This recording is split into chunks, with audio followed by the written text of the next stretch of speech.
Once upon a time, in a busy city filled with tall buildings, traffic noise, and people rushing in every direction, there lived a young man named Daniel. He was 26 years old. From the outside, his life looked normal. He had a job, an apartment, and people around him. But inside his mind, Daniel was restless. His thoughts never stopped. Memories of the past, fears about the future, endless questions, and regrets circled inside his head like a storm. Even when he sat alone in silence, his mind refused to be quiet. It was as if 1,000 voices were speaking at once, pulling him in different directions. Daniel often whispered to himself, "If only I could throw away these thoughts, just for one day, maybe then I would feel peace." One evening, after a long day at work, Daniel walked to a park near the edge of the city. He sat by a fountain, watching the water fall in steady streams. Around him, people were laughing, jogging, eating ice cream. But Daniel felt far away from all of it. As he sat there lost in thought, he overheard 2 old men talking on a nearby bench. "Do you remember the hermit who lives in the hills?" one asked. "Yes," the other replied. "They say he used to be a great teacher, a psychologist in the city. But he gave it all up to live in silence near the forest. People who visit him return, different, calmer, as if their minds have been washed clean." Daniel's ears caught every word. His heart suddenly beat faster. Could this be true? Was there really someone who knew how to silence the mind? That night, Daniel couldn't sleep. He thought again and again about the hermit.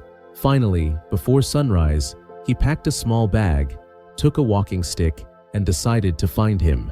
The road to the hills was not easy. Daniel traveled by bus until the city noise disappeared. Then he walked on narrow dirt paths, surrounded by tall trees and singing birds. But his mind did not leave him alone. As he walked, thoughts kept rising. What if I never find him? What if this is just a waste of time? What if there is no answer at all? His legs grew tired, but his head was more exhausted.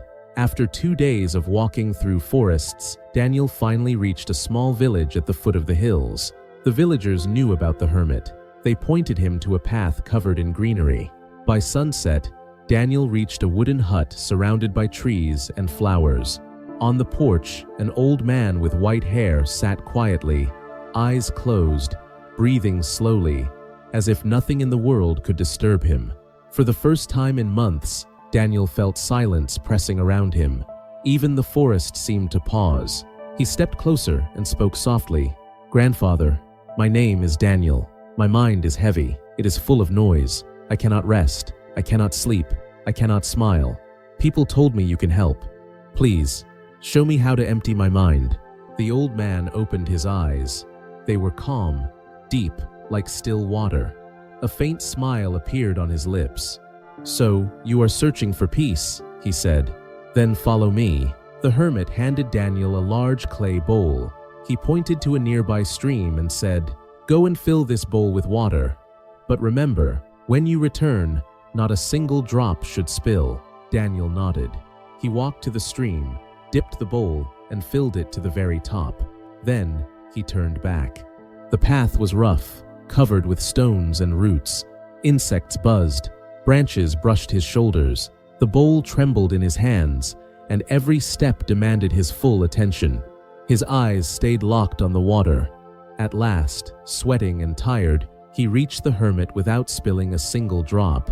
The hermit asked, "Tell me, Daniel, on your way back, did you hear the birds singing?" Daniel shook his head. "Did you notice the colors of the flowers along the path?" "No, grandfather. I saw nothing, heard nothing. My eyes were only on the water." The hermit smiled. "And for that short time, did your mind wander to the past or the future?" Daniel paused. Then he realized, no. For those moments, his thoughts were silent. He had been focused only on the bowl. That night, the hermit gave him another task. He handed Daniel a small candle and said, "Sit in front of this candle until morning. Do not close your eyes. Do not move. Watch only the flame." Daniel sat.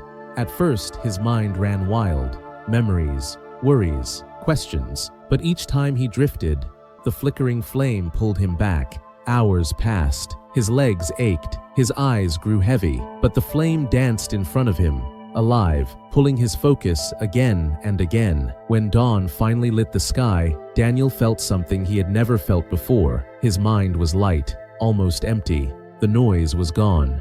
For a few minutes, there was only stillness. The hermit returned and asked, "What did you feel?" Daniel whispered, "Silence, grandfather. For the first time in my life, silence." The hermit nodded. "That is the doorway, but you must learn to step through it every day." The hermit then led Daniel to a tall tree on the edge of the forest. Its roots were deep, its branches wide. "Climb this tree," the hermit said. "But listen, at every branch, you must let go of one thought. Do not climb higher until you release one burden." Daniel began to climb. At the first branch, he thought of his regrets about the past. He whispered, "I let you go," and climbed higher. At the next branch, he thought of his fears for the future. He let them go. Step by step, branch by branch, he released anger, jealousy, shame, guilt, and worry. With each release, his chest grew lighter, his breath grew deeper. Finally, he reached the top. The forest stretched out below him like a green sea. The sky was endless, and for the first time in his life, Daniel felt no weight in his heart. His mind was empty, his soul at peace. Tears filled his eyes, not of sadness, but of freedom. When he climbed down, he bowed before the hermit. "Grandfather," he said softly, "I understand now. Emptying the mind is not about fighting thoughts. It is about letting them go, one by one, until only the present moment remains." The hermit placed a hand on his shoulder. "Remember, Daniel, the mind is like this bowl. When it is too full, even a single drop will spill. But when it is empty, it can hold the entire sky." Daniel left the forest as a changed man. The world around him looked the same: trees, rivers, streets, people. But inside, everything was different. The voices in his head still tried to return. But now, he had a secret. He knew how to quiet them. He knew how to let them pass. On the bus back to the city, he looked out the window. Cars moved, people hurried, horns honked, but Daniel smiled. His chest felt light. His mind was no longer a prison. He whispered to himself, "Empty your mind today, and peace will fill it tomorrow." And from that day on, Daniel lived differently. He worked, he laughed, he loved. But most importantly, he carried silence inside him, a silence that no noise in the world could ever take away. If Daniel's story touched your heart, give it a like and share it with someone who needs peace today. And don't forget to subscribe to our channel for more inspiring real stories. Remember, you don't have to carry the weight of every thought. Empty your mind and let peace flow in.